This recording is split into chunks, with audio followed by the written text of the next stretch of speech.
परम करुणामयी माँ परम कारुणिक प्रभु श्री अरविंद पाद पद्म अशेष भक्तिपूत प्रणिपात ओडिशार गणपर्व रजर रज महोत्सव पूर्व दिवस आज समस्ते रज को स्वागत करिवारे व्यस्त अछंती।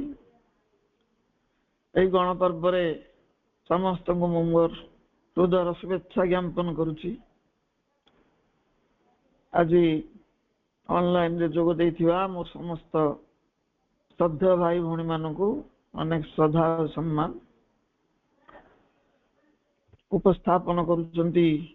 हरश्री मांकर आशीर्वाद थाउ ताशिर रे जो माने अंशग्रहण करिसंती समस्त को मु धन्यवाद अर्पण करुछि। आमे सावित्री प्रसंग आज आलोचना करुचे गुह्य ज्ञान संपर्क रे अत्यंत जटिल। पूर्व पर्याय रे आमे जो पंक्ति वा स्टांजाटी को आलोचना करथुले ता असंपूर्ण थिला। आज ताठरू से स्टांजा रो आमे आरंभ करिवा। Out of the unknown we move to the unknown, ever surround our brief existence here. Grey shadows of unanswered questionings, the dark inconscience, signless mysteries stand up unsolved behind fate's starting line. भावार्थटी होची अज्ञात अर्थात अजना एक क्षेत्र आमे जो यात्रा आरंभ करिचु से यात्रा आउ गोटे अज्ञात उद्देश्य रे चली।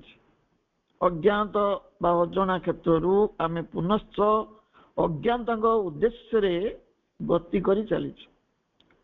आमर इहलोकर स्वल्पकालीन जीवन को अनेक अस्पष्ट असमाहित प्रश्नर धूसर छाया घेरी रही। आमर जो स्वल्पकालीन जीवन से रही अनेक प्रश्न जार समाधान एपर्यंत मिली नहीं, उत्तर मिली नहीं। अंधकार पूर्ण निश्चेतनार संकेत विहीन रहस्य सबु भाग्यर प्रारंभिक रेखा पश्चात अमीमांसित भावे घेरी रही। निश्चेतना जो रहस्य आम भेद करूँ आम भाग्यर पश्चात अमीमांसित भाव रही। An aspiration in the night's profound speed of a perishing body and half-lit mind uplifts its lonely tongue of conscious fire towards an undying light forever lost. Nice profound अर्थ होची महानिशार प्रगाढ़ता। महानिशार घन घोर अंधकार गर्भरे एक आस्पृहा तार क्षीण कलेवर तथा अर्थ आलोकित मानसर एक बीज प्राय निश्चिन्न होई थिबा एक ज्योति अमर ज्योति अभिमुखे तार सचेतन आस्पृहा निसंग बन्ही शिखा उत्तोलित करे। यार विशेष अर्थ बुझिबार भावार्थटी बहुत कष्ट। श्री अरविंद मनीषर वर्तमान चेतनार अवस्था को प्रांजल भाव में बुझी देछन। मनीषर चेतना वर्तमान को अवस्था रे अछि। आमे गोटे अज्ञात स्थिति रु आउ गोटे अज्ञात स्थिति अभिमुखे गति करी चलीछु। आम यात्रा जो आरंभ होइछि ता हमर अज्ञात एवं कोठी की यात्रा करूछु जीवन कोठी जाउछि से लक्ष्य स्थल मध्ये हमर अज्ञात। यार तात्पर्य होछि जे आमे हमर बाह्य चेतना द्वारा एक प्रातिभाषित जगत को ही देखुछु। प्रातिभाषित जोटा बाहर जो जगत प्रत्यमान होछि आमे हमर बाह्य चेतना रे ताकू देखुछु एवं समस्त जागतिक घटना को बुद्धि द्वारा बुझा को चेष्टा करुछु।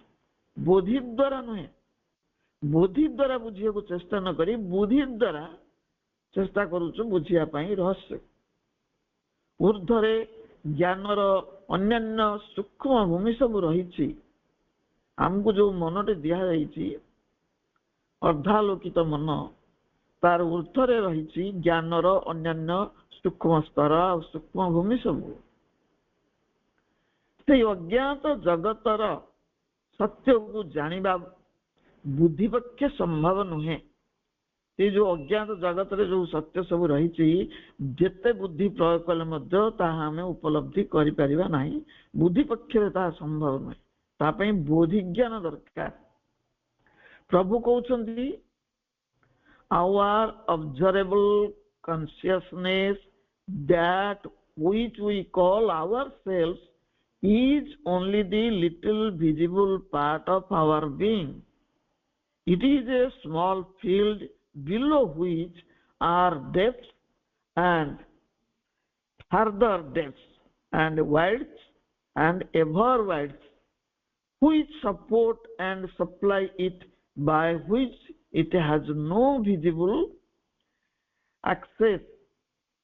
तात्पर्य होची आमर दृश्यमान चेतना जहाँ को आम निजे बोली कहू निजे माने मु बोली जो कहू आम चेतना को आम मु बोली कहू निजे बोली कहू आमर से दृश्यमान चेतना परिष्कार भाव में जहाँ बाहर को प्रोजेक्टेड है जहाँ को आम निजे बोली कहू ताहा आम सत्तार एक क्षुद्र अंश मात्र बाहर को देखा सत्ताटी केवल शरीर सत्ताटी क्षुद्र अंश आम विशाल सत्तार हूँ क्षुद्र अंश यह एक छोट क्षेत्रटीए जार निम्न भागरे गभीरतारू आहुरी अधिक गभीरतर गभीरता एवं विस्तार बा विस्तृतिरू आहुरी अधिक विस्तृति रही बाहर को देखा जाउतिबा ई छोटिया शरीर क्षेत्रटीर निम्न भागरे अछि गभीर गभीररू आहुरी गभीर एवं प्रशस्त आहुरी प्रशस्ततर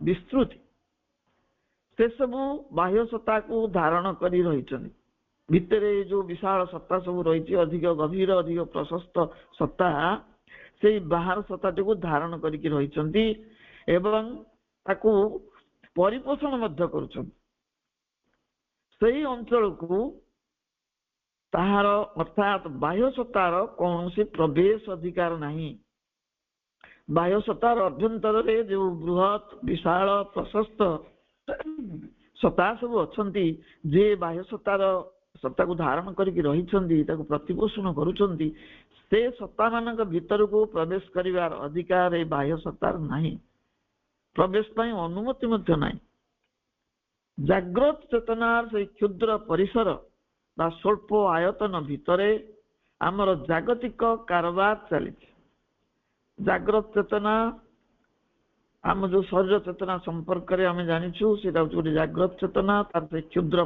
परिसर होची शरीर तार स्वल्प आयतन भितर आमर जागतिक कारबार चलछि अर्थात देह को नहीं आम जगत रे बंचिछु आम ज्ञान परिसर बाहर जो चेतनार अंश रही से माने हमको नियंत्रण करुछंती एहा हमको जना नहीं ये शरीर चेतना में बाह्य चेतना अभ्यंतर आहुरी जो चेतना सब रही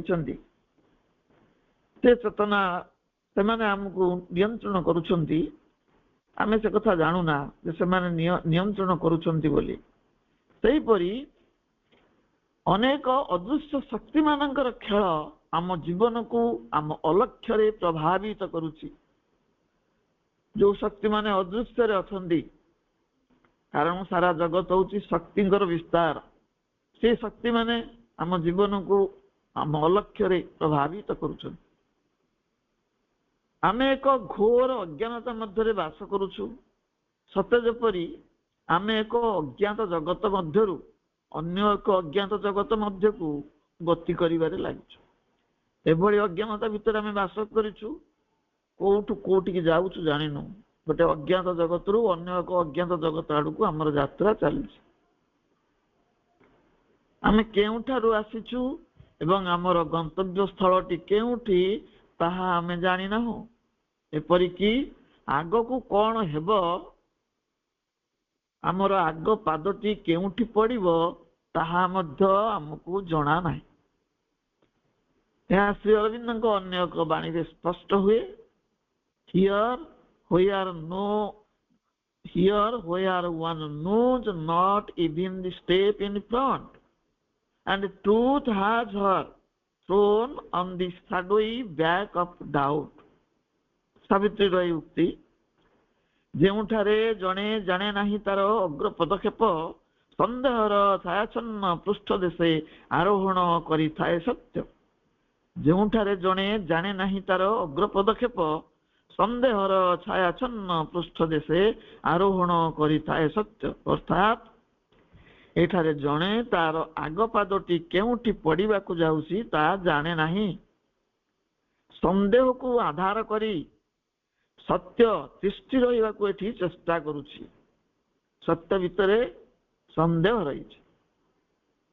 ତେଣୁ ଅନେକ ଅସମାହିତ ପ୍ରଶ୍ନର ଧୂସର ଛାୟା ଆମର କ୍ଷଣିକ ଅସ୍ତିତ୍ୱକୁ ଘେରି ରହିଛି। ଅସମାହିତ ପ୍ରଶ୍ନର ଧୂସର ଛାୟା କହିବା ଅର୍ଥ ହେଉଛି ପ୍ରଶ୍ନ ଆମ ପାଖରେ ସ୍ପଷ୍ଟ ବି ହେଇନି, ଆମର କ୍ଷଣିକ ଅସ୍ତିତ୍ୱକୁ ତାହା ଘେରି ରହିଛି।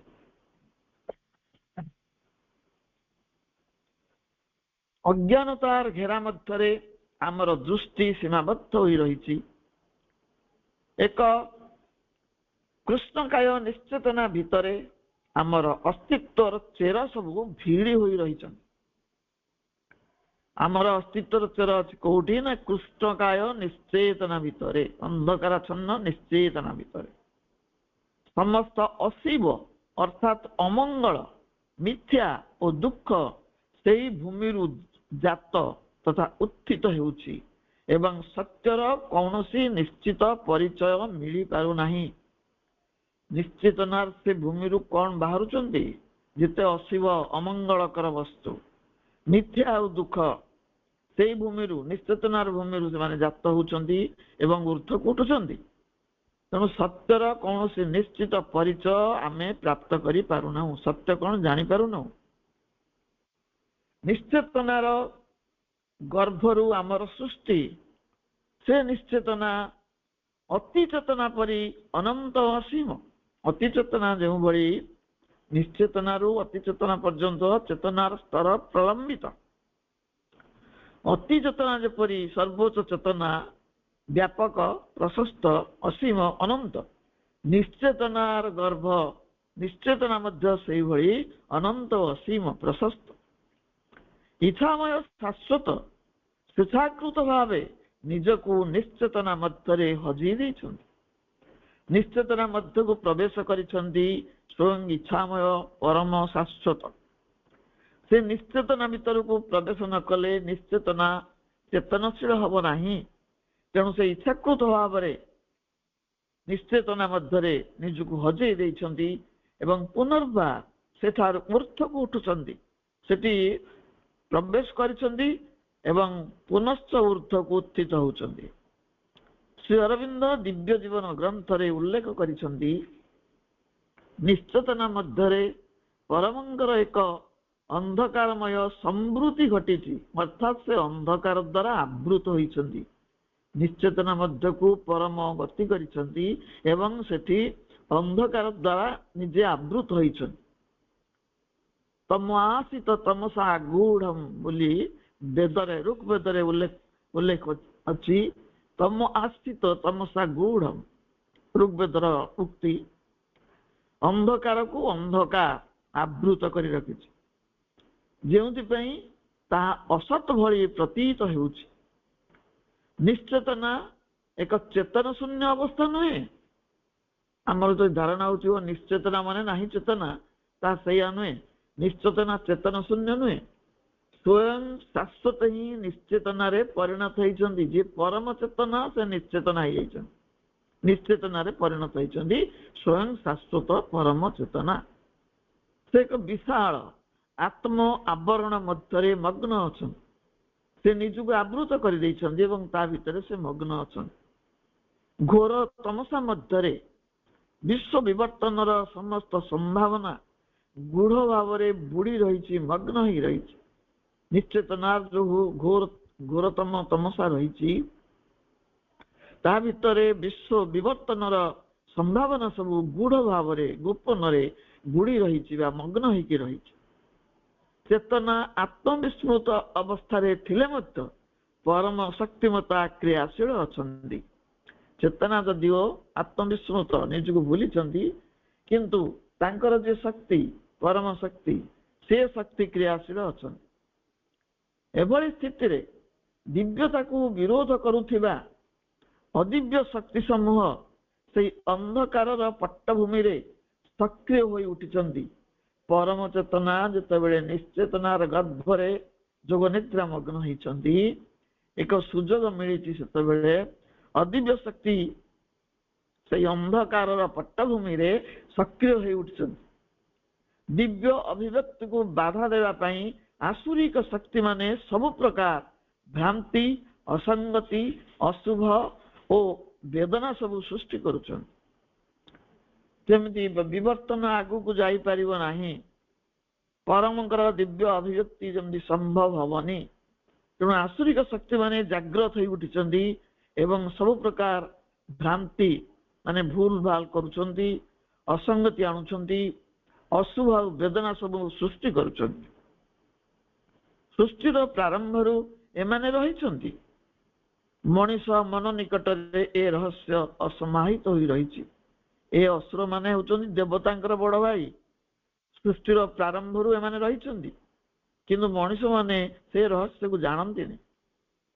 ଏ ସମସ୍ତ ବିରୋଧ ମଧ୍ୟ ଦେଇ ବିବର୍ତ୍ତନ କିନ୍ତୁ ଆଗକୁ ଚାଲିଛି।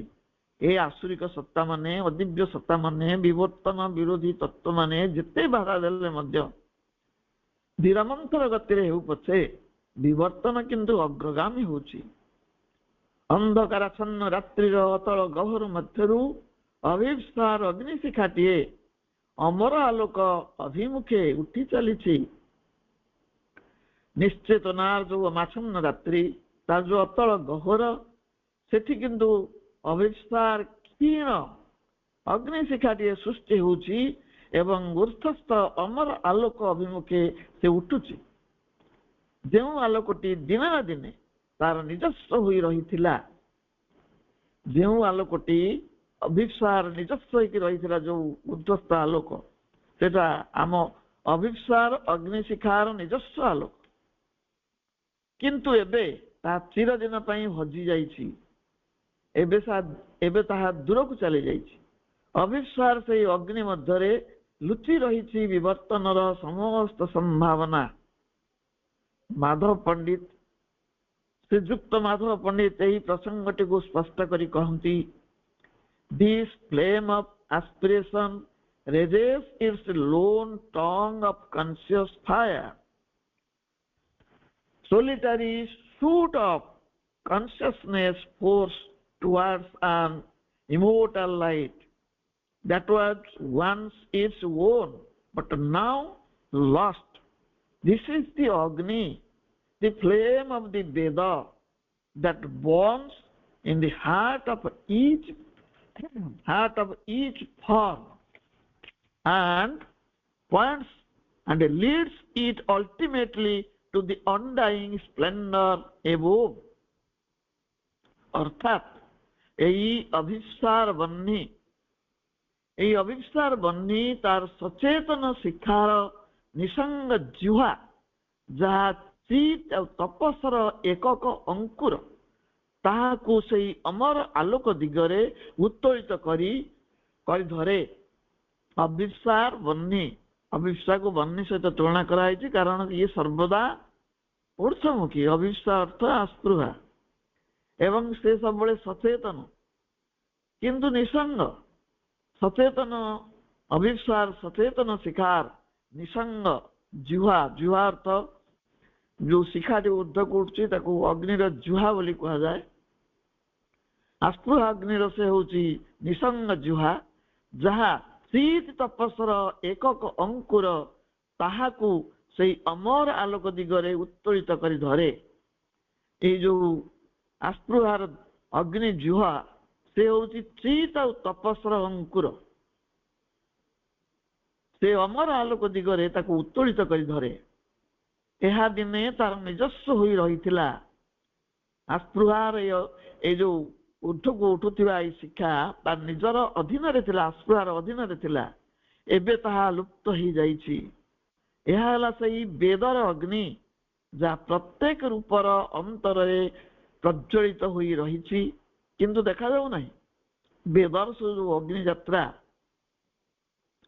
ଅଗ୍ନିମିଳି ପୁରୋହିତରେ ଯୋଉ ବର୍ଣ୍ଣନା କରିଛନ୍ତି ଶ୍ରୀ ଅରବିନ୍ଦ, ଅଗ୍ନିର ଅଭିଯାତ୍ରା, ବେଦର ସେ ଅଗ୍ନି ପ୍ରତ୍ୟେକ ରୂପର ଅନ୍ତରାଳରେ ବା ତାର ଆନ୍ତର ସତ୍ତାରେ ସେ ପ୍ରଜ୍ୱଳିତ ହେଇକି ରହିଛି ଏବଂ ତା ଉର୍ଦ୍ଧ୍ୱସ୍ଥ ଅମର ମହିମା ଦିଗରେ ଅଙ୍ଗୁଳି ନିର୍ଦ୍ଦେଶ କରେ। ସେ ଦେଖେଇ ଦଉଛି ଉର୍ଦ୍ଧ୍ୱସ୍ଥ ଆଲୋକକୁ। ଆମ ଭିତରେ ଯେଉଁ ଅଗ୍ନିଟି ରହିଛି ତା ଉର୍ଦ୍ଧ୍ୱସ୍ଥ ଆଲୋକ ଆଡକୁ ଅଙ୍ଗୁଳି ନିର୍ଦ୍ଦେଶ କରୁଛି ଏବଂ ଚୂଡ଼ାନ୍ତ ରୂପେ ସେହି ଦିଗରେ ପରିଚାଳିତ କରି ନେଉଛି। ଏହାର ପରବର୍ତ୍ତୀ ପଂକ୍ତି, only it hears soul each of its call, the dim reply in man's unknowing heart, and makes not understanding why it came or for what reason is the suffering here.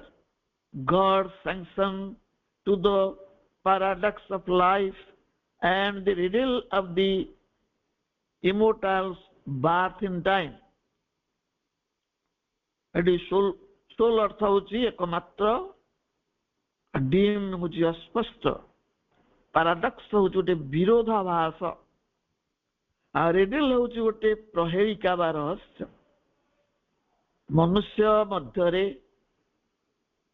ମନୁଷ୍ୟ ମଧ୍ୟରେ ଜାଗ୍ରତ ହୋଇଥିବା ସେଇ ଆସ୍ପୃହାଟି କେବଳ ପ୍ରତିଧ୍ୱନି ଶୁଣିବାକୁ ପାଏ।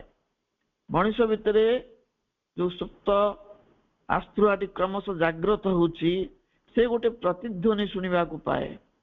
ସେଇ ପ୍ରତିଧ୍ୱନି କୋଉଠି? ସେଇ ପ୍ରତିଧ୍ୱନି ମଣିଷ ହୃଦୟରେ ତାର ଅଜାଣତରେ ଏକ ଅସ୍ପଷ୍ଟ ପ୍ରତ୍ୟୁତ୍ତର ରୂପେ ଆସିଥାଏ। ଆଉ କୋଉଠି ଶୁଣେ ନା। ମଣିଷର ହୃଦୟ ଭିତରେ ସେଇ ପ୍ରତିଧ୍ୱନି ସୃଷ୍ଟି ହେଉଥାଏ, କିନ୍ତୁ ତାର ସ୍ୱର ହଉଛି ଅସ୍ପଷ୍ଟ।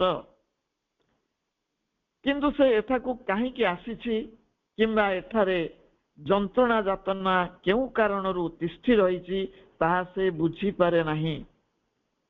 ଆସ୍ପୃହାଟି ବୁଝିପାରୁନି ଯେ ସେ କାହିଁକି ଉଦ୍ଭବ ହେଇଛି ଏଠି ଏବଂ ଏ ଜଗତରେ ଏତେ ଦୁଃଖ ଯନ୍ତ୍ରଣା କେଉଁ କାରଣରୁ ତିଷ୍ଠି ରହିଛି ତାହା ସେ ବୁଝିପାରୁନାହିଁ। ଜୀବନ ବିରୋଧାଭାସ ପ୍ରତି ପରମଙ୍କ ଅନୁମୋଦନ ଏବଂ କାଳ ମଧ୍ୟରେ ଶାଶ୍ୱତ ବା ଅମରଙ୍କର ଜନ୍ମର ପ୍ରହେଳିକାକୁ ସେ ସାମ୍ନା କରେ।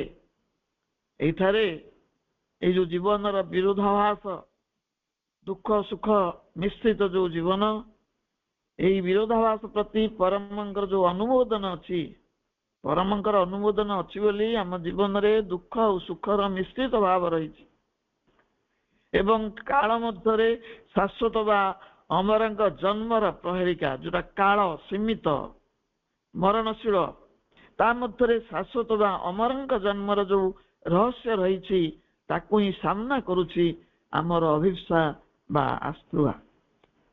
ଏହାର ବିଶେଷ ତାତ୍ପର୍ଯ୍ୟ ହଉଛି ଅଗ୍ନିଶିଖା ସମ ସେଇ ଆସ୍ପୃହା କେବଳ ନିଜ କଣ୍ଠସ୍ୱରର ପ୍ରତିଧ୍ୱନି ଶୁଣିବାକୁ ପାଏ। ନିଜେ କହୁଛି, ନିଜେ ଶୁଣୁଛି। ଯେଉଁ ପ୍ରତିଧ୍ୱନି ମଣିଷ ହୃଦୟରୁ ଏକ ଅନିଶ୍ଚିତ ଅସ୍ପଷ୍ଟ ଉତ୍ତର ରୂପେ ଆସେ, ମଣିଷ ତାହା ସଚେତନ ଭାବେ କରେ ନାହିଁ, ତା ସ୍ୱତଃ ପ୍ରବୃତ୍ତ ଭାବେ ଆସିଥାଏ। ହୃଦୟରେ ଆପେ ଆପେ ସେ ସ୍ୱର ଅନୁରଣିତ ହୁଏ, ଯାହାକୁ ହୃଦୟରେ ସୃଷ୍ଟି ହେଇଥିବା ଅଭିପ୍ସା ବା ଆସ୍ପୃହା ଶୁଣୁଥାଏ। ଆମ ଜୀବନଟି ବିରୋଧାଭାସରେ ପୂର୍ଣ୍ଣ, କେବେ ଦୁଃଖ କେବେ ସୁଖ, ଉତ୍ଥାନ ଓ ପତନର ସମ୍ମୁଖୀନ ହୋଇ ଜୀବନଟି ଗତି କରୁଥାଏ। ବିଧାତା ହସ୍ତର କ୍ରୀଡ଼ନକ ସ୍ୱରୂପ ହଉଛି ଏ ଜୀବନ। ସେ ଯେମିତି ଚାହାନ୍ତି ସେମିତି ଖେଳନ୍ତି ଏ ଜୀବନ ସହିତ। ଏ ସମସ୍ତ ବିରୋଧାଭାସକୁ ସ୍ୱୟଂ ଶାଶ୍ୱତ ଅନୁମୋଦନ କରିଛନ୍ତି। ଆମ ଜୀବନରେ ଉଭୟ ଦୁଃଖ ସୁଖ ଆସୁ ବୋଲି ଶାଶ୍ୱତଙ୍କର ଅନୁମୋଦନ ଅଛି। ଏହି ସତ୍ୟର ସେ ସମ୍ମୁଖୀନ ହୁଏ ଅଭିପ୍ସାଟି ଏହି ସତ୍ୟର ସମ୍ମୁଖୀନ ହୁଏ ଯେ ଆମ ଜୀବନରେ ଦୁଃଖ ସୁଖର ଯୋଉ ବିରୋଧାଭାସ ରହିଛି, ଯାହାକୁ ଶାଶ୍ୱତ ଅନୁମୋଦନ କରୁଛନ୍ତି, ଏହି ସତ୍ୟକୁ ସେ ସମ୍ମୁଖୀନ ହଉଛି। ସେ ଜାଣେ ନାହିଁ ବିଶ୍ୱରେ ଏତେ ବୈଷମ୍ୟ ଓ ଅମେଳ କାହିଁକି ରହିଛି। ବିଶ୍ୱବ୍ୟାପ୍ତ ଦୁଃଖ ଯନ୍ତ୍ରଣାର ରହସ୍ୟକୁ ସେ ଭେଦ କରିପାରେ ନାହିଁ। ଆମ ଭିତରର ଅଭିପ୍ସା ସାରା ବିଶ୍ୱରେ ବ୍ୟାପୀ ରହିଥିବା ଦୁଃଖ ଯନ୍ତ୍ରଣାର ରହସ୍ୟକୁ ଭେଦ କରିପାରେ ନା। ସଚିଦାନନ୍ଦ ତତ୍ତ୍ୱରୁ ସୃଷ୍ଟି ହେଇଥିବା ଏହି ଆନନ୍ଦମୟ ଧରାରେ ଏତେ ଦୁଃଖ, ଏତେ ଯନ୍ତ୍ରଣା ଯାତନା କାହିଁକି ବ୍ୟାପୀ ରହିଛି? ଭଗବାନ ହେଉଛନ୍ତି ପୂର୍ଣ୍ଣ ଜ୍ଞାନ, ଦିବ୍ୟ ଚେତନା ଓ ପରମାନନ୍ଦର ଅଧୀଶ୍ୱର। ସେ ହେଉଛନ୍ତି ପୂର୍ଣ୍ଣ ଜ୍ଞାନ, ସେ ହେଉଛନ୍ତି ଦିବ୍ୟ ଚେତନା, ସେ ପରମେଶ୍ୱର ପରମାନନ୍ଦ। ତାଙ୍କ ଦ୍ୱାରା ସୃଷ୍ଟି ହେଇଥିବା ଏହି ଜଗତରେ ଏସବୁ ବିପରୀତ ଜିନିଷ କେଉଁଠୁ ଓ କିପରି ଆସିଲା? ଯିଏ ପରମାନନ୍ଦ, ଯିଏ ସର୍ବଜ୍ଞାତା, ସର୍ବଜ୍ଞାନମୟ, ସିଏ ସୃଷ୍ଟି କରିଥିବା ଏ ଜଗତରେ ବିପରୀତ ଜିନିଷ ସବୁ କୋଉଠୁ ଆସିଲା, କିପରି ଆସିଲା? ଏଠାରେ ସେ ଶାଶ୍ୱତ ପୁରୁଷ କାଳକୁ ସ୍ୱୀକାର କରିନେଇ ମୃତ୍ୟୁର ଆବେଷ୍ଟନୀ ମଧ୍ୟରେ କାହିଁକି ସଂଘର୍ଷ କରୁଛନ୍ତି? ସେ ତ ଶାଶ୍ୱତ ପୁରୁଷ, ସେ ତ ଅମର, କିନ୍ତୁ ଏଠି ଆସିକିରି କାଳର ବଶୀଭୂତ କାହିଁକି ହେଇଛନ୍ତି? କାଳକୁ କାହିଁକି ସ୍ୱୀକାର କରି ନେଇଛନ୍ତି ଏବଂ ମୃତ୍ୟୁର ଆବେଷ୍ଟନୀ ମଧ୍ୟରେ କାହିଁକି ସଂଘର୍ଷ କରୁଛନ୍ତି? ଏହି ପ୍ରଶ୍ନଟିର ଉତ୍ତର ଆସ୍ପୃହାଟି ପାଇପାରୁନାହିଁ। ଏହି ରହସ୍ୟକୁ ଆମର ଆସ୍ପୃହାଟି ବୁଝିପାରୁନାହିଁ। ଯେ ଅତି ଚେତନ, ସେ ନିଶ୍ଚେତନକୁ କାହିଁକି ବରଣ କରି ନେଇଛନ୍ତି? ଅତି ଚେତନ ପରମ ପୁରୁଷ ନିଶ୍ଚେତନା ଭିତରକୁ କାହିଁକି ଖସି ଆସିଛନ୍ତି? ଏହା ଏକ ପ୍ରହେଳିକା ପରି ରହିଯାଏ। ଏହି ସମ୍ପର୍କରେ ଶ୍ରୀ ଅରବିନ୍ଦ କହନ୍ତି, because the temporal universe was A paradox and an impossibility, therefore the eternal created it out of his being. Because the temporal universe was a paradox and an impossibility, therefore the eternal created it out of his being. ଯେହେତୁ କାଳଗତ ଏହି ବିଶ୍ୱ ଏକ ପ୍ରହେଳିକା ଏବଂ ଏକ ଅସମ୍ଭବ ବ୍ୟାପାର ହୋଇ ରହିଥିଲା, ଶାଶ୍ୱତ ପୁରୁଷ ତାଙ୍କ ସତ୍ତା ମଧ୍ୟରୁ ଏହାକୁ ସୃଜନ କଲେ। ଏହି ବିଶ୍ୱ ପରମଙ୍କ ଆତ୍ମ ଅଭିବ୍ୟକ୍ତିର ଏକ ଭୂମି। ଯେହେତୁ କାଳର ଅଧୀନ ଏହି ବିଶ୍ୱ ଏକ ପ୍ରହେଳିକା, ଯାହାକୁ ବୁଝି ହୁଏ ନା, ଏକ ଅସମ୍ଭବ ବ୍ୟାପାର ଭଳି ଜଣାପଡ଼େ, ଶାଶ୍ୱତ ପୁରୁଷ ତାଙ୍କ ସତ୍ତା ମଧ୍ୟରେ ଏହାକୁ ସୃଜନ କଲେ। ସତ୍ତା ମଧ୍ୟରୁ ଏହି ବିଶ୍ୱ ପରମଙ୍କ ଆତ୍ମ ଅଭିବ୍ୟକ୍ତିର ଏକ ଭୂମି। ସ୍ୱୟଂ ସ୍ରଷ୍ଟା ହିଁ ସୃଷ୍ଟିରେ ପରିଣତ ହେଇଛନ୍ତି। ଯାହା ସବୁ ଅଭିବ୍ୟକ୍ତ ବା ପ୍ରକାଶିତ ହୋଇଛି, ସେ ସବୁ ପ୍ରଥମେ ଶାଶ୍ୱତଙ୍କ ଭିତରେ ଅବସ୍ଥାନ କରିଥିଲା। ଏହି ସୃଷ୍ଟିରେ ଯାହା ସବୁ ଅଭିବ୍ୟକ୍ତ ହେବାକୁ ଆରମ୍ଭ କରିଛି, ସେ ସବୁ ଶାଶ୍ୱତଙ୍କ ଭିତରୁ ହିଁ ଆସୁଛି, କାରଣ ସେଗୁଡ଼ିକ ପ୍ରଥମରୁ ହିଁ ଶାଶ୍ୱତଙ୍କ ଭିତରେ ଅବସ୍ଥାନ କରିଛନ୍ତି। ଏ ଅଭିବ୍ୟକ୍ତି ଶେଷ ହୋଇନାହିଁ, ଏ ପ୍ରକାଶ ଚାଲିଛି। ବିବର୍ତ୍ତନ ଯେମିତି ଆଗକୁ ଚାଲିଛି, ଏ ଅଭିବ୍ୟକ୍ତି ମଧ୍ୟ ସେମିତି ଆଗକୁ ଚାଲିଛି। ଅଭିବ୍ୟକ୍ତି ଶେଷ ହୋଇନାହିଁ। ଆଉ ଯାହା ଅଭିବ୍ୟକ୍ତ ହେବାକୁ ଅଛି, ତାହା ସବୁ ସମ୍ଭାବନା ସ୍ୱରୂପ ତାଙ୍କ ଭିତରେ ଅଛି। ଅଭିବ୍ୟକ୍ତି ତ ଚାଲିଛି, ଦିନକୁ ଦିନ ସୃଷ୍ଟିର ପରିବର୍ତ୍ତନ ଘଟୁଛି, ନୂଆ ନୂଆ ଜିନିଷ ସବୁ ପ୍ରକାଶ ପାଉଛି, ଅଭିବ୍ୟକ୍ତ ହେଉଛି ଏବଂ ଆହୁରି ଅନେକ ଜିନିଷ ଅଭିବ୍ୟକ୍ତ ହେବାକୁ ଅଛି, ଯୋଉଗୁଡ଼ିକ ସମ୍ଭାବନା ସ୍ୱରୂପ ପରମଙ୍କ ବା ଶାଶ୍ୱତଙ୍କ ଭିତରେ ହିଁ ରହିଛି। ଶାଶ୍ୱତ ସ୍ୱୟଂ ନିଜକୁ ଅଭିବ୍ୟକ୍ତ କରିବା ଦ୍ୱାରା ହିଁ ନିଜକୁ ଜାଣନ୍ତି। ଶାଶ୍ୱତ ନିଜେ ନିଜକୁ ଅଭିବ୍ୟକ୍ତ କରୁଛନ୍ତି ଏବଂ ନିଜକୁ ଜାଣୁଛନ୍ତି। ଶାଶ୍ୱତ ପରମ ଯେପରି ଏକ ଚରମ ସାହସର ସହିତ ନିଶ୍ଚେତନା ମଧ୍ୟକୁ ଲମ୍ଫ ଦେଇଛନ୍ତି ଓ ନିଜକୁ ଶୂନ୍ୟ କରିଦେଇଛନ୍ତି। ଆମକୁ ସେଇ ଗୁଡ଼ ରହସ୍ୟଟିକୁ ବୁଝିବାକୁ ହେବ। ଶାଶ୍ୱତ ପରମ କ'ଣ କରିଛନ୍ତି ନା ଚରମ ସାହସ ଦେଖେଇଛନ୍ତି। ପରମ ଚେତନା ନିଶ୍ଚେତନା ମଧ୍ୟକୁ ଲମ୍ଫ ଦେଇଛନ୍ତି ଏବଂ ଏହି ପରିପୂର୍ଣ୍ଣ ଐଶ୍ୱର୍ଯ୍ୟ ନିଜକୁ ଶୂନ୍ୟ କରିଦେଇଛନ୍ତି। ଐଶ୍ୱର୍ଯ୍ୟ ଥିବାରୁ ହିଁ ସେ ଈଶ୍ୱର, କିନ୍ତୁ ସେ ନିଜକୁ ଶୂନ୍ୟ କରିଛନ୍ତି। କାହିଁକି କରିଛନ୍ତି? ସେଇ ରହସ୍ୟକୁ ଆମକୁ ବୁଝିବାକୁ ପଡିବ। ପରବର୍ତ୍ତୀ ପଂକ୍ତିରେ ପ୍ରଭୁ ଉଲ୍ଲେଖ କରୁଛନ୍ତି,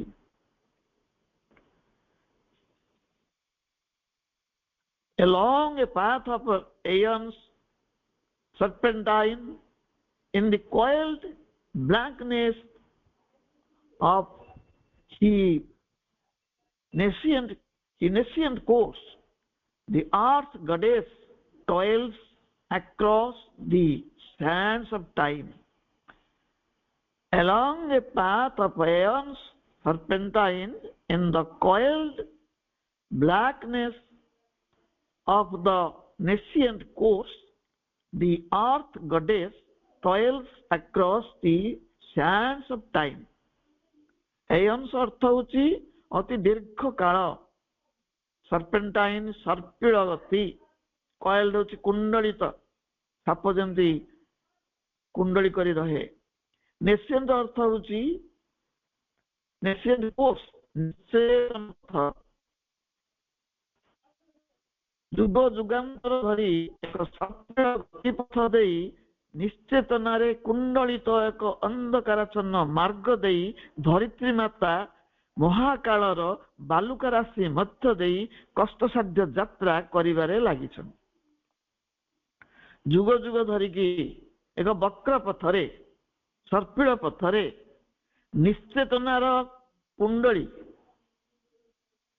निश्चेतनार कुंडली द्वारा से आवृत एवं अंधकाराच्छन्न मार्ग देई ए धरित्री माता पृथ्वी माता महाकालर बालुका राशि मध्य देई कष्टसाध्य यात्रा करिबारे लागिछन। यार विशेष तात्पर्य होची पृथ्वी माटी पत्थर निर्मित एक निर्जीव पिंड मात्र नुहे। आमे ताकू जो जड़ बोली भावुचु, जड़ से जड़ नुहे, से होची जीवंत, जीवनर सत्ता ता अभ्यंतर रे अछि। पृथ्वी माटी पत्थर निर्मित एक निर्जीव पिंड मात्र नुहे। सेतिपई प्रभु धरित्री देवी बोली उल्लेख करिसंदी। धरित्री माता, धरित्री देवी, एई पृथ्वी माता एक जीवंत सत्ता। एई पृथ्वीटी ही सेई चिन्मय सत्तांकर आत्म अभिव्यक्तिर यथार्थ क्षेत्र। ये पृथ्वी अच्छी माने ए पृथ्वी रे परम ही तांकर अभिव्यक्ति आनी देबे। परमंकर से अभिव्यक्ति ए पृथ्वीटी से चिन्मय सतांकर आत्म अभिव्यक्तिर यथार्थ क्षेत्र। एथिरे निहित अछि परमंक सतार सामर्थ्य। ताहा केवल एक जड़पिंड नुहे, आमको ताहा बोधशून्य जड़ रूपे प्रतीत हेले मध्य ब्रह्मंक अभिव्यक्तिर बा परिप्रकाशर ताहा होची आधारशिला।